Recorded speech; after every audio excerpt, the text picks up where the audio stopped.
Je suis coach, motivateur, formateur en art oratoire et prise de parole en public. J'ai une licence en sciences politiques et administratives. Je suis aussi prédicateur, marié et père de famille. À la base, je suis motivateur et je suis épris de ce désir de voir les autres s'améliorer.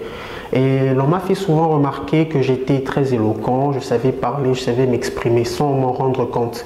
Et au fil du temps, je me suis rendu compte que j'aidais quelquefois des personnes à améliorer leur façon de s'exprimer. C'est alors qu'une idée m'est venue, pourquoi est-ce que je n'en ferais pas un métier ?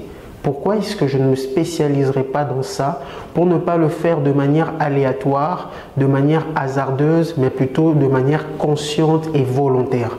C'est ainsi que j'ai suivi des formations, je me suis auto-formé, j'ai lu, je me suis documenté de la meilleure manière que j'ai pu jusqu'à arriver où j'en suis aujourd'hui.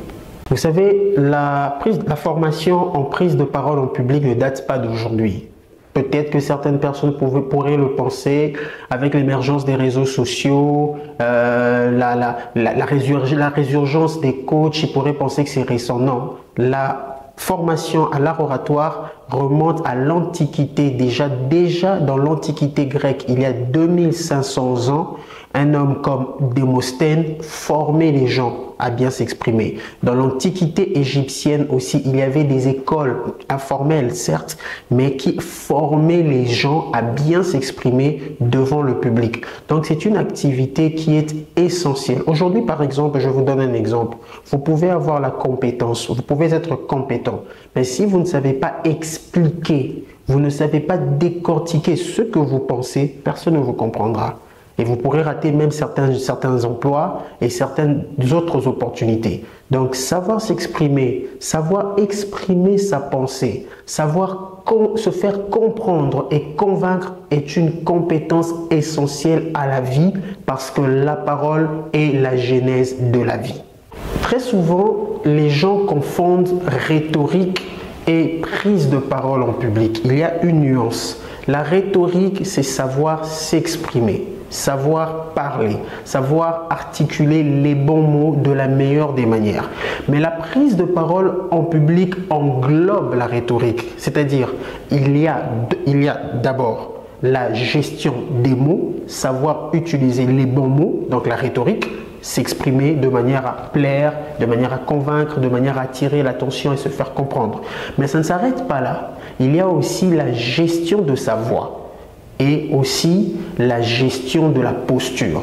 Ce sont les trois fondamentaux d'une bonne prise de parole en public. Savoir s'exprimer, utiliser les mots appropriés, les mots qu'il faut, savoir gérer sa voix, la voix, les cordes vocales, quand aiguise monter, quand descendre, quand rester en plateau, et aussi savoir gérer sa posture. Comment se tenir, comment regarder, comment bouger ses mains, comment se déplacer. Tout cela constitue, si vous voulez, la base qu'il faut connaître, qu'il faut maîtriser pour être un bon orateur. Alors, dans le monde actuel, on a tendance à penser qu'être introverti, c'est un défaut. Non, ce n'est pas un défaut. Il faut savoir s'accepter tel que l'on est. Il y a des personnes qui sont extraverties, ouvertes, qui vont vers les gens, mais il y en a d'autres qui sont un peu plus prudents, un peu plus pudiques, un peu plus réservés. Ce n'est pas un défaut, c'est votre personnalité, c'est comme ça que vous êtes. Néanmoins, vous pouvez, tout en étant introverti, développer d'autres compétences parce que les introvertis sont plus dans l'observation, ils sont plus dans l'analyse, ils sont plus dans la réflexion et lorsqu'ils s'expriment ou qu'ils parlent, c'est souvent un peu plus pertinent. Qu'à cela ne tienne, il y a toujours moyen de vivre sa vie et de s'accepter tel que l'on est. Être bavard, ce n'est pas une qualité, ce n'est pas une bonne chose. Cela veut dire que l'on dit au-delà de ce que l'on devrait dire. Cela signifie que l'on révèle des informations aux personnes qui n'étaient pas censées le connaître. Cela veut dire aussi en fait que quand on est bavard, on va au-delà de la thématique ou du sujet pour lequel on s'exprime. Pour un orateur, c'est un défaut et un défaut sérieux et très grave. Et un excès de confiance aussi, c'est un défaut, ce n'est pas bon. Il faut savoir garder la mesure, que ce soit dans l'usage de la parole et des mots, parce qu'à trop parler, on finit par dire ce qu'on ne pensait pas, les mots peuvent dépasser votre pensée. À être trop confiant, vous pouvez toucher ou faire ce que vous ne devriez pas faire. Donc, il est important de garder la mesure, de garder l'équilibre. Pour cela, venez assister à cette masterclass. Nous allons parler et évoquer aussi de ce sujet et donner des solutions à ces défauts.